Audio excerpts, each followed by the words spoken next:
I built $1 billion company from my childhood bedroom, and tonight my mother tried to give it to my sister. I should have seen it coming. The champagne was French, after all. Eleanor only breaks out the good stuff when she's planning to break someone else. My name is Hope, and this is how I lost my family but kept my empire. The gala was everything you'd expect from a tech celebration in Silicon Valley. Crystal chandeliers, floating hologram displays, and enough influential people to crash the NASDAQ if the roof caved in. I stood near the stage, watching Eleanor work the room like the social surgeon she is, each smile precisely calculated for maximum effect. "Quite the turnout," Dominic said, appearing at my elbow with 2 glasses of champagne. "Though I notice the guest list skews heavily toward your mother's country club friends rather than actual tech investors." I accepted the glass, taking a small sip. "Of course it does. This isn't about Voxelate's success. It's about her finally having something worth showing off." "Harsh," he replied, but his eyes crinkled with understanding. Across the room, my sister London was holding court among a cluster of admirers, her designer dress catching the light just so. She'd spent more time choosing that outfit than she'd ever spent learning about the company's actual operations. "Hope!" My father Bradley's voice carried forced cheer as he approached. "Sweetheart, your mother wants you near the stage. She's about to make the announcement." "What announcement?" I asked, though something cold was already settling in my stomach. He wouldn't meet my eyes. "Just, come on. Please don't make a scene." I followed him, Dominic close behind. Eleanor was already at the microphone, resplendent in midnight blue silk that probably cost more than most people's monthly rent. "When my daughter first started tinkering with computers, I thought it was just a phase." Gentle laughter from the crowd. "But Hope proved us all wrong, didn't she? She built something extraordinary." My chest tightened. Eleanor had never once supported my tinkering. She'd called it a waste of time, a distraction from real opportunities. Now she was rewriting history in front of 300 witnesses. "However," she continued, her voice taking on that concerned parent tone I knew too well, "success brings new challenges. The board and I have been discussing Voxelate's future, and we've come to an important decision." The room went quiet. Too quiet. Leadership requires more than technical brilliance. It requires emotional stability, social acumen, and the ability to represent our brand to the world, which is why I'm thrilled to announce that effective immediately, London will be stepping in as CEO. The explosion of applause felt like acid on my skin.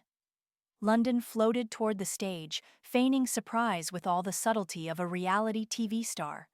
Cameras flashed. People cheered. My father clapped mechanically, still avoiding my gaze.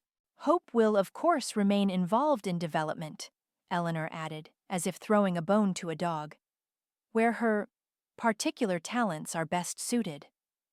Dominic's hand found my shoulder, squeezing gently. "Hope," he whispered. "Don't." But I was already moving, glass raised high. The spotlight swung to me as I clinked my spoon against the crystal. The room fell silent again, all eyes on the daughter they expected to crumble. "A toast," I said, my voice steady despite the rage burning through my veins. "To my mother, who taught me the most valuable lesson in business: always read the fine print." I smiled, showing just enough teeth to make Eleanor's perfect posture stiffen slightly.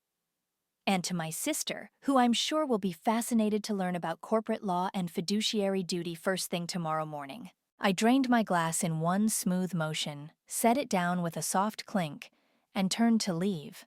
Behind me, confused murmurs rippled through the crowd. Eleanor's voice cut through them. "Hope, don't you dare walk away from—" "Good night, Mother," I called over my shoulder, not breaking stride. "I'll see you at the emergency board meeting, 9 a.m. sharp." In the lobby, Dominic caught up with me. "That was necessary," I finished, pulling out my phone to send the pre-written email to the board secretary. "They really have no idea what's coming." He studied my face for a moment. You knew they'd try something like this." I met his gaze, letting him see the cold certainty I'd been hiding for years. Dominic, I've been preparing for this exact moment since the day I incorporated. Eleanor taught me well. Always have a backup plan. I pressed send on the email. She just forgot to teach London the same lesson. The first time I showed Eleanor my code, I was 12. She glanced at the screen, wrinkled her nose and said, "Darling, pretty girls don't waste time with computers." Then she dragged me to another beauty pageant fitting. 15 years later, I sat in my office at 3 a.m., reviewing the documents that would protect everything I'd built despite her. The city lights sparkled below, a digital constellation that always reminded me of binary code. "You should sleep," Dominic said from the doorway, coffee in hand despite the hour. "Can't. Not until we triple-check every clause." He set the coffee beside me and leaned against my desk. "Hope, we've been over these documents 1,000 times. The ownership structure is airtight." That's what people always think until their mother tries to steal their company. I rubbed my eyes, remembering another late night, 5 years earlier. "Hope?" London had barged into my room without knocking, as usual. "Mom says you need to come down. The Prescotts are here for dinner."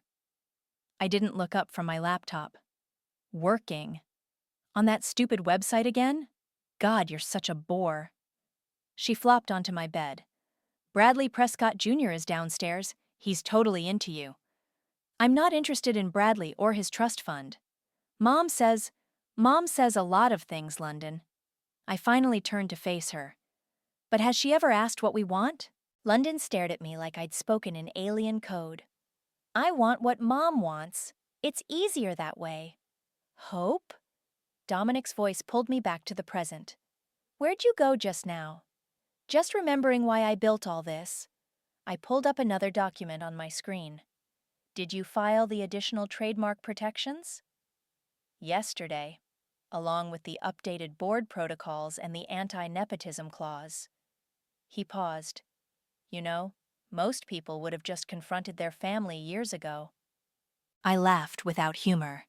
"You've met my mother. Confrontation doesn't work with Eleanor. She just rewrites reality until she's the hero of the story."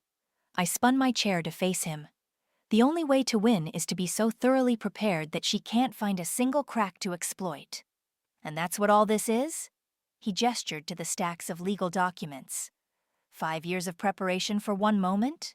"No," I said softly. "It's 5 years of building a fortress they can't breach. Every time they laughed at my internet hobby, I added another wall. Every time Eleanor paraded London around as the future of the family, I dug the moat deeper." My phone buzzed. A text from Eleanor. "Hope, darling, let's discuss this like adults. Breakfast tomorrow? The club at 8? I showed Dominic the message. He shook his head. "She's trying to head off the board meeting." "Of course she is." I typed a quick reply. "Sorry, Mother. Calendar's full. See you at 9. Another buzz. "Don't be difficult, dear. This is for your own good." I turned off the phone. You know what the funny thing is? She actually believes that. She genuinely thinks she's protecting me from myself. "Are you ready for tomorrow?" Dominic asked. "It's going to get ugly." I pulled up one final document. My master stroke. Remember last year when Eleanor tried to add herself and London as authorized signatories? The paperwork they filed with their personal lawyer? Yeah, it was sloppy work. It was also corporate fraud. I turned the screen toward him. "They falsified my signature. I had it analyzed. It's a clear forge. I've kept this in my back pocket for exactly this moment." Dominic whistled low. "That's not just leverage, Hope. That's nuclear. I learned from the best." I stood up, stretching. Eleanor always taught us to keep something in reserve, to never show our whole hand. I smiled grimly. I wonder if she'll appreciate the irony. "You should go home. Get some rest before tomorrow." I shook my head. "One more thing first." I opened my email and sent a pre-written message to the board secretary. There, meeting officially called for 9 a.m. Topic: discussion of attempted corporate fraud and immediate leadership resolution. Dominic read over my shoulder. You're really going to do it? Use the fraud charge? Only if they force my hand. I gathered my things, suddenly exhausted. But they will. Eleanor never could resist overplaying her cards. As we walked to the elevator, Dominic asked quietly, "Do you ever wish it could have been different? That they could have just been proud of you?" The question hit harder than I expected. Sometimes, I admitted, but wishes don't build empires. And tomorrow they'll learn exactly what their perfect, pretty, difficult daughter has built. The boardroom felt like a courtroom as everyone filed in. Eleanor wore her battle armor, a pristine white Chanel suit that probably cost more than most cars. London trailed behind her, looking slightly green around the edges. My father just looked tired. "Hope, darling," Eleanor started, all honey and steel. "This meeting is unnecessary. We can discuss this as a family." "Actually, Mother, this is exactly where this discussion belongs." I nodded to Dominic, who began distributing folders to each board member. "Since you chose to make corporate announcements at last night's gala." About that, one of the board members, Richard, cleared his throat. "Mrs. Eleanor, we weren't consulted about this CEO transition." "A minor oversight," Eleanor waved her hand dismissively. "Given the circumstances," "The circumstances," I interrupted, standing up, "are exactly what we're here to discuss. Page 1, please." The sound of rustling paper filled the room. London's face went from green to white as she read. Eleanor's perfect mask cracked, just slightly. "This is the complete ownership structure of Voxelate," I continued. "You'll notice that all shares, patents, and decision rights are held in a very specific trust structure. One that, incidentally, makes last night's announcement not just inappropriate, but legally actionable." "You can't be serious," Eleanor snapped. "We are your family." "Family doesn't forge signatures, Mother." I slid another document across the table. "Page 2, the failed attempt to add you and London as signatories last year, with forensic proof of falsified signatures." The board members shifted uncomfortably. My father finally spoke. "Hope, please." "No, Dad. For once you don't get to play peacekeeper." I turned to London. "Did you even read the company bylaws before agreeing to this?" London flushed. I mean, Mom said."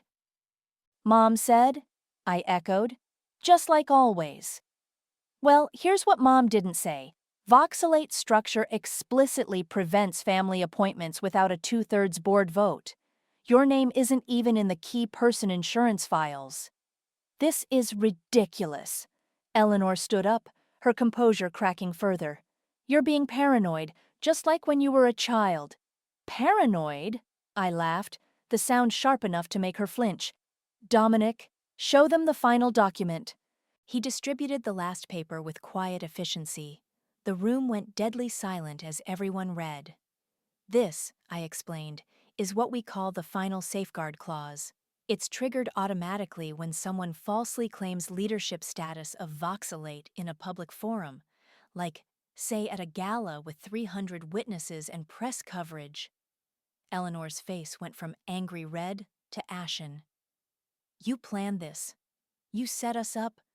"No, Mother. I protected myself. There's a difference." I leaned forward, meeting her eyes.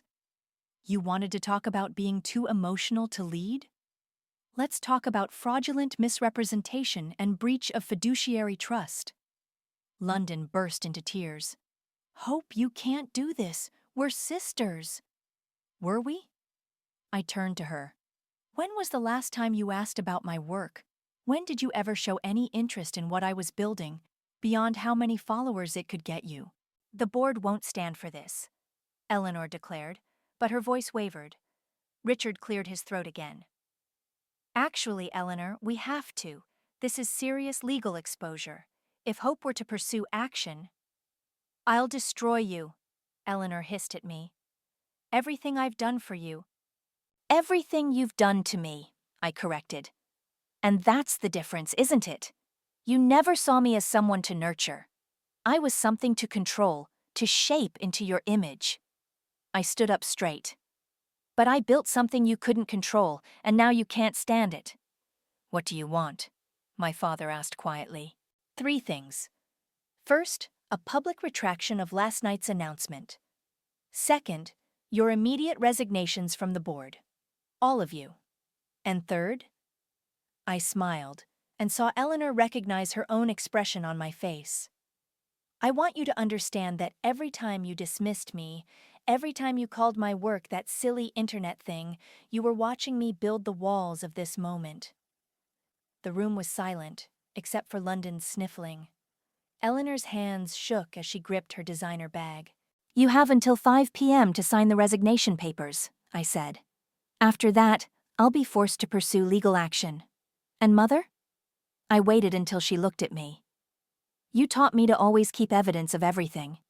Imagine what else I might have documented over the years. She stood up so quickly her chair crashed backward. This isn't over. Actually, it is. I gathered my papers. Dominic will handle the paperwork. Good day, everyone. As they filed out, Dominic stayed behind. That was necessary, I finished, and long overdue. But even as I said it, something hollow opened up in my chest.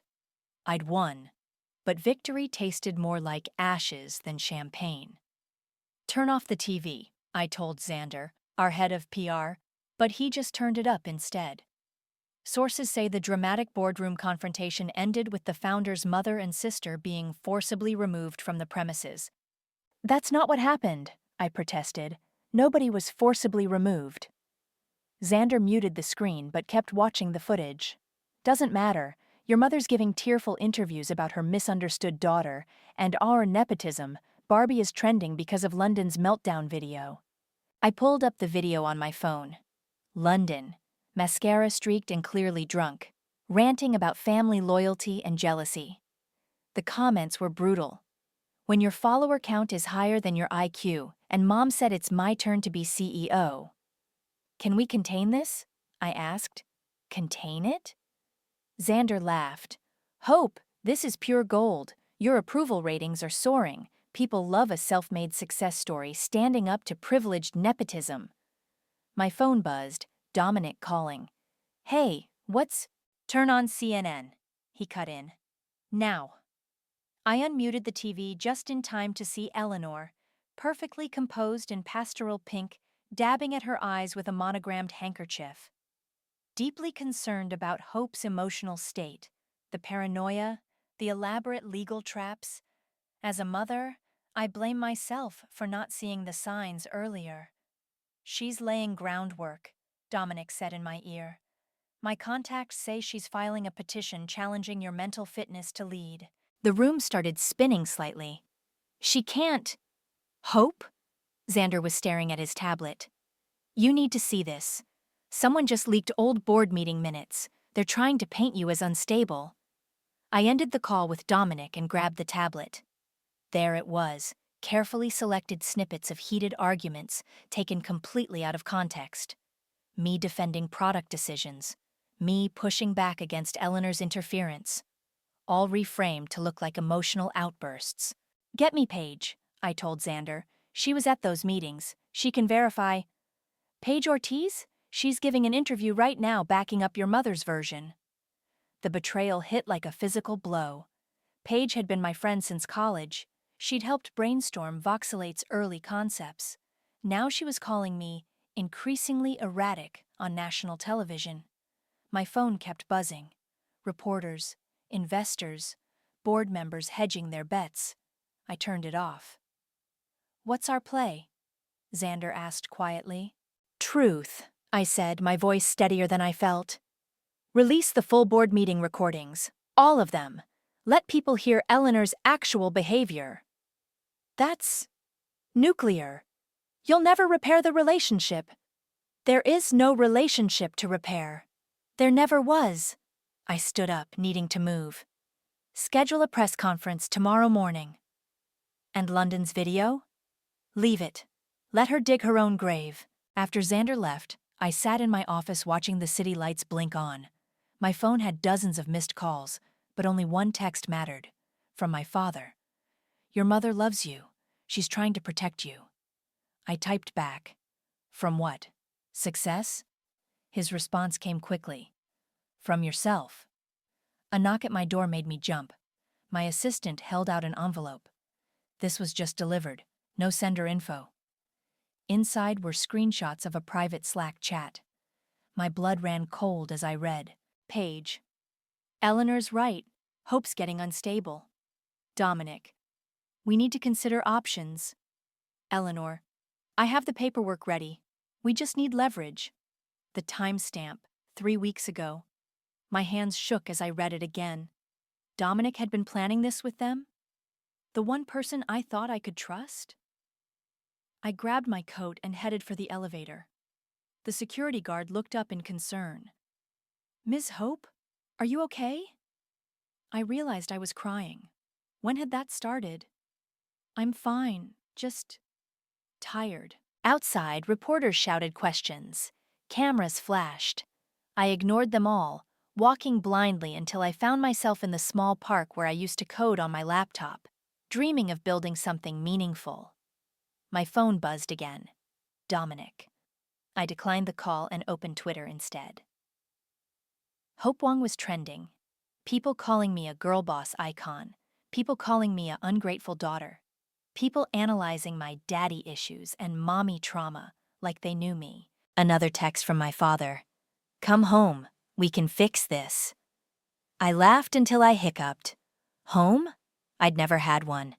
I'd had a staging area for Eleanor's perfect family portrait, a launchpad for London's influencer career, a prison of expectations and conditions. But now I had something better. The truth. And tomorrow, everyone would hear it. My phone buzzed one final time. An email from an anonymous account. Watch your back. Not everyone in your fortress is loyal. I closed my eyes and let the cool night air wash over me. They wanted unstable? I'd show them unstable. I'd burn it all down and build something better from the ashes, starting with finding out who I could really trust. When was the last time you slept? Dominic asked, standing in my office doorway. I hadn't heard him come in. Don't. I kept my eyes on my screen. Just don't pretend you care. The Slack screenshots. He stepped closer. Hope, those messages were from months ago when you were working 100-hour weeks. Paige manipulated. Stop lying. I slammed my laptop shut. I trusted you. You were the only one I ever truly trusted. Then trust me now. He placed a folder on my desk. The original chat logs, complete and unedited. Paige doctored those screenshots. I didn't touch the folder. 3 days without sleep had left me raw, paranoid. The press conference had been a disaster. I'd appeared exactly as unstable as Eleanor claimed. Xander was running damage control, but the narrative was slipping away from us. Ms. Hope? My assistant's voice crackled over the intercom. Dr. Sullivan is here for your appointment. Cancel it. You need this, Dominic said softly. Please. I laughed bitterly. What I need is to know why everyone I care about eventually betrays me. That's exactly why you need to go. He reached for my arm, but I jerked away.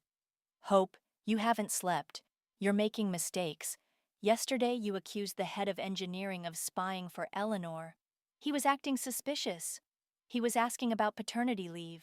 The intercom buzzed again. Dr. Sullivan says she's happy to conduct the session here in your office. Before I could object, the door opened and a woman in her early 30s walked in, radiating calm competence. Hope? I'm Iris. Your board arranged for me to help you navigate this situation. The board? I stood up. You're working for them? For Eleanor? I work for you, Iris said simply. And right now, you're running on fumes and trauma responses. She gestured to my couch. Shall we? Something in her direct gaze made me sit. Dominic quietly left, closing the door behind him.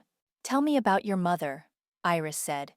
Shouldn't you ask me about my childhood first? Would you answer honestly if I did? I smiled despite myself. No. Then let's start with now. Tell me about the victory you thought would feel better than it does. The words hit like a punch to the gut. I won. I beat them. I should feel satisfied? Vindicated? Whole.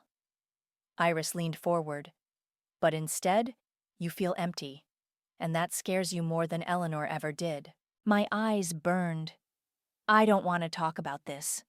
No one ever does. She handed me a tissue I hadn't realized I needed. But let's try anyway. When was the first time you realized your mother's love was conditional? It wasn't conditional, I whispered. That would imply it existed at all. A notification pinged on my phone. Another interview with Eleanor, painting me as a tragic figure consumed by ambition. London posting cryptic quotes about family betrayal. Page filing trademark claims on Voxelate's early branding concepts. They're trying to destroy everything I built, I said. No, Iris corrected gently. They're trying to destroy who you've become, because that person doesn't need their approval anymore. I never needed their approval. Hope, she said softly. You built an empire trying to prove your worth to them. Every success was an argument in a conversation they weren't even having. The truth of it cracked something in my chest. I just wanted her to see me, really see me. And now? Now I want her to fear me. The words came out before I could stop them. That's honest, Iris nodded. But is it healing? Before I could answer, my phone started buzzing with urgent messages. My hands shook as I read them. What is it? Iris asked. We've been hacked. I stood up, adrenaline clearing my exhaustion. Someone's in our servers. They're... I ran to my desk computer, but it was already too late. The screen showed cascading error messages. Hope? Iris stood too. They're destroying everything. I tried override codes, emergency protocols, anything. Nothing worked. All our data, our user information, our... The screen went black. Then words appeared. Did you really think you could win? My office door burst open. Dominic rushed in. Hope, we're under attack. Every system, every backup... I know. I stared at my screen, at the final message blinking mockingly. Karma comes for everyone, darling. I recognized the phrasing. Only one person called me darling in that particular tone. Eleanor, I breathed. But how? She doesn't have this kind of technical... Then I remembered. Paige. Paige, who helped design the original systems. Paige, who knew all our vulnerabilities. Paige, who was probably laughing with my mother right now. Hope? Iris's voice seemed far away. What do you need? I took a deep breath, feeling clarity return for the first time in days. I need to make a call, and then I need to show them what real karma looks like. You look better, Iris said, studying my face across her office 3 days later. Sleeping again? Amazing what 8 hours can do. I checked my phone. Still no response from Paige to my latest message. Also, clarity. Turns out revenge and healing aren't mutually exclusive. Tell me about the rebuild. I smiled, remembering Eleanor's face when the news broke. Voxelate wasn't just backed up, it was designed to evolve. The hack triggered our Phoenix protocol. New security, new interface, new everything. We didn't just recover, we transformed. And Paige? Got greedy, left digital fingerprints everywhere. I leaned back. The cease and desist letter went out this morning. She has 24 hours to drop all trademark claims, or we release proof she helped hack a billion-dollar company. That's not very forgiving, Iris noted. I'm not feeling very forgiving. I showed her my tablet. But I am feeling creative. She read the document, eyebrows rising. A foundation for young female tech entrepreneurs? Anonymous donor, full scholarships, mentorship, legal protection. I took the tablet back. Everything I wished I'd had. That's surprisingly healthy. Don't sound so shocked. My phone buzzed. Dominic. Excuse me, I need to take this. Paige caved, he said when I answered. Full withdrawal of all claims, signed confession about the hack. She's naming names. Eleanor? Among others. Your mother's been busy making enemies. I ended the call and turned back to Iris. You know what the funny thing is? A month ago, this would have felt like victory. And now? Now it just feels like Tuesday. I stood up, walking to her window. The board meeting this morning was different. For the first time, they saw me as more than Eleanor's difficult daughter or London's weird sister. They saw me. And how did that feel? Like freedom. My phone chimed with a news alert. Speaking of freedom, Iris read over my shoulder. Tech pioneer revolutionizes platform after cyber attack. What doesn't kill us makes us stronger. Nice quote, she said. Xander's idea. He says people love a survivor story more than a revenge plot. I scrolled through the comments. The public narrative is shifting. I'm not the unstable daughter anymore. I'm the visionary who turned crisis into opportunity. And Eleanor? Going nuclear. She's filing for a 30% stake in Voxelate, claiming she provided early funding. I couldn't help smiling. She has no idea I kept every receipt, every loan document, every repayment record, with interest. You really did prepare for everything. Not everything. I sat back down. I wasn't prepared for London's message. Your sister contacted you? I pulled up the text. If you ever figure out who we'd be without her, I want to know too. Iris waited while I stared at the words. Are you going to respond? Not yet. First, I need to figure out who I am without Eleanor's voice in my head. I looked up at Iris. That's what these sessions are really about, isn't it?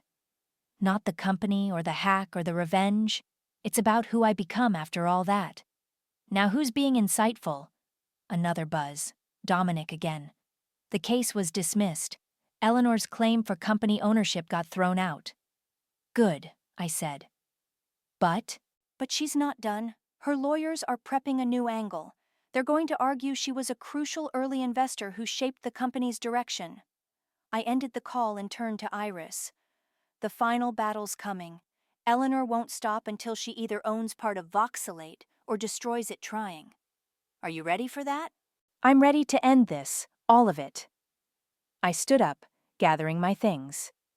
You know what Eleanor never understood? This was never about the money or the power. It was about creating something that was completely, undeniably mine. And now? Now I'm going to show her exactly what that means. I paused at the door.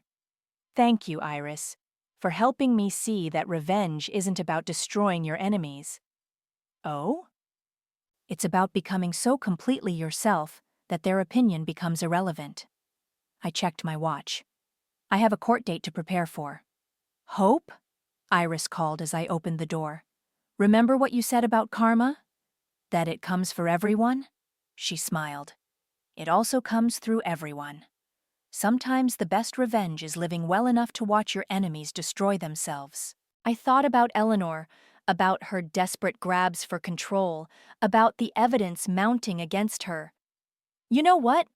I think I'm going to enjoy watching that show. Walking to my car, I felt lighter than I had in weeks. Eleanor wanted a war? Fine, but this time I wasn't fighting for approval or revenge. I was fighting for my future, and that made all the difference. The courtroom fell silent as Eleanor took the stand. She'd chosen a pale blue suit that made her look almost fragile, a calculated choice, like everything else. I invested everything in hope, she said, dabbing her eyes. Money, time, connections. I shaped her understanding of business from childhood. Her lawyer nodded sympathetically. And how much did you invest financially? Over $2 million in seed funding. Eleanor's voice wavered perfectly. I emptied my personal accounts to support her dream. I felt Dominic tense beside me. Our turn was coming. No further questions, Eleanor's lawyer said. My attorney stood. Mrs. Eleanor, could you explain this document? She held up a paper. It's a loan agreement signed by you for $50,000, not $2 million. Eleanor's mask slipped slightly. That was just the initial. And this? Another document. A repayment record showing the loan was paid in full with 10% interest within 18 months. There were other investments. Were there? My attorney's heels clicked as she approached the stand. Because we have every financial record from Voxelate's inception. The only money you ever provided was that $50,000, which was repaid, with interest. Eleanor's face hardened. I provided other forms of support. Like telling her to stop wasting time on silly internet things? I couldn't help interjecting. The judge frowned but didn't stop me. Like pushing me to marry rich instead of build something of my own? I was protecting you. From what? Success? Eleanor stood up, composure shattering. From turning into this cold, calculating person who'd destroy her own family for power. The courtroom erupted in murmurs. The judge banged his gavel. I have evidence, Eleanor announced. Proof of Hope's instability, her paranoid preparations. You mean these? My attorney held up another stack of papers. Your attempts to add unauthorized signatories, the forged documents, the coordinated hack attempt with Ms. Ortiz? Eleanor went pale. That's not. We have Ms. Ortiz's signed confession. My attorney turned to the judge. Your Honor, not only does the plaintiff have no claim to Voxelate's ownership, but she has actively attempted to damage the company through illegal means. Objection! Eleanor's lawyer jumped up. Overruled, the judge said. Continue. I stood up. Your Honor, may I address the court? He nodded. Mother, I said, turning to face her. You're right. I did become cold and calculating, because you taught me that love was a transaction, that approval had to be earned through perfection, that family meant control. Eleanor's hands gripped the witness stand. Everything I did was for you. No, everything you did was for you. Voxelate succeeded not because of your support, but despite your constant undermining. I took a deep breath. You want to talk about investment? Here's what you invested in me: fear, doubt, and the desperate need to prove my worth. So congratulations. Your investment paid off. I built something so strong that even you can't tear it down. The silence in the courtroom was deafening. Eleanor's face had gone from pale to red. This case is dismissed, the judge announced. And Mrs. Eleanor, I strongly advise against further legal action. The evidence of your attempted corporate sabotage is concerning. Eleanor stood up, shaking. You ungrateful. No, Mother. I gathered my things. I'm not ungrateful. I'm successful. And that's what really bothers you, isn't it? That I succeeded without following your script? She lunged forward, mask completely shattered. I made you. Everything you are is because of me. You're right. I met her eyes one last time. Every wall I built, every defense I created, every success I achieved, it was all because of you. Just not in the way you think. Security stepped forward as Eleanor continued shouting. I walked out of the courtroom, Dominic beside me. Hope, he said quietly. Look. London stood in the hallway, watching as Eleanor was escorted out, still ranting about ingratitude and family loyalty. Was she always like this? London asked, not meeting my eyes. Yes, I said. We just weren't allowed to notice. She nodded slowly. That message I sent you, about figuring out who we'd be without her? I remember. I think I'd like to try that now. She finally looked at me. If it's not too late. I studied my sister. Really looked at her for the first time in years. The golden child's shine had worn off, revealing someone just as damaged as me. It's not too late, I said, but we do it on one condition. What's that? We do it as equals. No more Eleanor's versions of us. Just us. London smiled slightly. I think I'd like that. Behind us, Eleanor's voice echoed down the hallway, still trying to control a narrative that had finally, completely slipped away from her. Ready for this? Dominic asked as we walked into Voxelate's annual Innovation Summit. I adjusted my microphone. Born ready. The auditorium was packed. tech leaders, aspiring entrepreneurs, and in the front row, 20 young women from our new foundation's first cohort. I caught London's eye where she sat with them. She gave me a small thumbs up. "Ladies and gentlemen," Xander announced from the podium, "please welcome our founder and CEO, Hope." The applause felt different now. Not like the gala where Eleanor tried to take everything. This was earned. Real. "When I started Voxelate," I began, "everyone told me what I couldn't do, what I shouldn't do, who I shouldn't be." I looked at the young women in front. Sound familiar? Knowing nods throughout the audience. But here's what they don't tell you about success. It's not about proving others wrong. It's about proving yourself right. I clicked to the first slide, my childhood bedroom with its first coding setup. This is where Voxelate began. Not with millions in funding or powerful connections, just a girl who refused to believe that her dreams were too big. Movement at the back of the auditorium caught my eye. Eleanor, slipping into the last row. Our eyes met briefly before she looked away. "The hardest part wasn't building the company," I continued. "It was breaking free from other people's versions of who I should be. Sometimes those voices come from competitors, sometimes from society, and sometimes they come from the people who should support you most." Eleanor shifted in her seat. "But here's what I learned. True power isn't about control. It's about creation, about building something so authentic that no one can take it from you." I gestured to the front row. "That's why we started the Future Founders Foundation. Because every one of you deserves the chance to build your vision without apologizing for your ambition." After the speech, London helped me hand out the first round of grant certificates. Each young woman had a story that echoed pieces of my own, dreams too big for other people's comfort. "Ms. Hope," one of them approached me afterward. "My mom says tech isn't for girls, that I should focus on something more appropriate." I glanced at Eleanor, still lurking at the back. "What do you want to focus on?" "AI ethics. Everyone says it's too complex, but I have ideas. Tell me more." Her eyes lit up as she explained her concept. I saw myself in her enthusiasm, her determination to be heard. "That's exactly what this industry needs," I told her. "Don't let anyone tell you different." Later, as the crowd thinned, Eleanor approached. She looked older, somehow. Smaller. "Interesting event," she said stiffly. "Did you hear what you came to hear?" She fiddled with her designer purse. "Your father misses you. Dad knows where to find me. When he's ready to have a real relationship, not just play peacekeeper." "And me?" Her voice wavered. "Will I ever see you again?"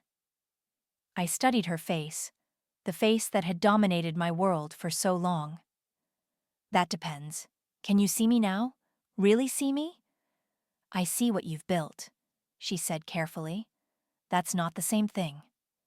London joined us, tension visible in her shoulders. "Mom, you got my texts about therapy?" Eleanor's lips tightened.